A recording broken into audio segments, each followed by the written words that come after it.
চলছে কি মোখা barista training. So আজকে কি বানাচ্ছি আমরা? Very simple. আচ্ছা এখানে আমরা কি ব্যবহার করলাম? এটা কি চকলেট। আমাদের যে কাপের সাইজ অনুযায়ী আমাদের 15 গ্রাম এনাফ। সো এখানে নাইস, হ্যাঁ এখানে আপনি চাইলে chocolate bar, chocolate syrup, chocolate sauce, chocolate powder অনেক কিছু চাইলে ইউজ করতে পারেন। মোট কথা কফিতে আমাকে চকলেট ফিলটা আনতে হবে, এই কারণে নাম কি মোকা। প্রথম আবিষ্কার ইয়েমেনের একটা বন্দর একটা জায়গার নাম ছিল কি মোকা। সেইখানে মানুষজন কফির সাথে চকলেট মিক্স করে খাওয়া শুরু করেছিল। সেখান থেকে ট্র্যাডিশন অনুযায়ী আমরা কি করি এখন মোকা খাই। ওকে, এরপর আমরা চকলেটের সাথে কি দিব? এসপ্রেসো। এসপ্রেসো বানানোর পূর্ব শর্ত কি? এই যে পটাটোর ভিতরটা ইনসাইডে একদম শুকনা গরম ড্রাই করতে হবে। ঠিক আছে, এখন তো ড্রাই না। সো আমরা সিঙ্গেল শট ব্যবহার করব। সিঙ্গেল শট 7 থেকে 9 গ্রাম সমপরিমাণ কফির গুঁড়া নিয়ে 25 থেকে 30 সেকেন্ডে যেই লিকুইডটা বের হয় সেটাকে কি বলে? এসপ্রেসো। ডিস্ট্রিবিউটর কোথায়? আরে ট্যাম্প করলাম।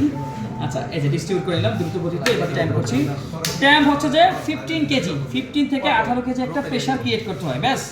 ওকে, এখন আমরা এটাকে যদি পানি বের করে নেওয়া উচিত, কেন ভাইয়া বলতে পারেন?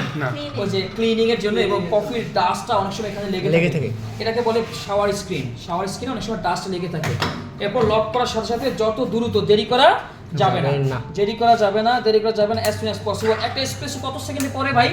মিল্ক বের করে নাই, পিচার ধরলাই তো 30 সেকেন্ডের মধ্যে একটা পিচার রেডি করে আমাদের।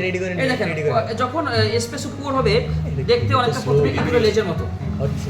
সরি, এই ফাঁকে আমি একটা কাজ করতে পারি। এই যে এসপ্রেসো এবং চকলেটের সাথে কি করলাম? লক করে গুলাইলাম। That's it. আর বাকি প্রসেসটা কিসের মতো? সেম লাটের মতো। এত সহজ কফি দুনিয়াতে আছে। এই নিলয় ভাই কই? ওটা মাতে কেমনে ঢুকবো? আচ্ছা সমস্যা নেই, এই মিল্ক দিয়ে বানাবো, যেটা আমরা জাস্ট শিখার পারপাসে বানাচ্ছি। তো আমি আরেকটা জিনিস বলে দেই, যখন আমরা মিল্ক স্টিম করব পিচারটা অবশ্যই ফ্রিজে থাকে। পিচারটা কই থাকে? ঠান্ডা রাখতে হবে পিচার। ঠান্ডা এবং মিল্ক ঠান্ডা সব সময় কোল্ড থাকে। ওকে, প্রথমে পাঁচ করে ভিতরে ঠান্ডা বাতাসটাকে আমরা গরম করে নিলাম। এরপর যখন আমরা মিল্ক স্টিম করব, এই দিক দিয়ে আসো, যখন আমরা মিল্ক স্টিম করব তখন পিচারটা যখন এই যে নজেলটা আমরা এখানে গ্রিপ করলাম, গ্রিপ করার পরে প্রথমে সমান পিচারের মাঝখানে আনলাম, মাঝখানে আনার পরে হালকা বাঁদিকে 45 ডিগ্রি অ্যাঙ্গেলে বাঁকা করে নজেলটা ছেড়ে দিলাম। এভাবে ঘুরতেছে মানে কি হচ্ছে? ফোম হচ্ছে।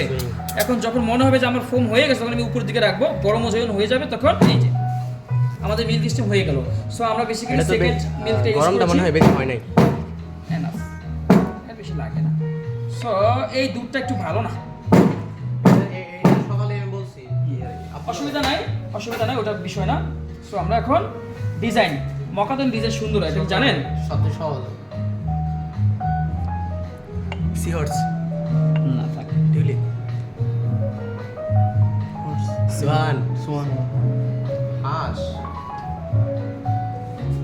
ঠিক আছে। সো আমাদের মকা ভাই আমার এই সোয়ানটা এটা লাভ হয় না, এই মিলটা ভালো না। সো হুইচ ইজ হোয়াই ডিজাইনটা তো অত ভালো হয় না।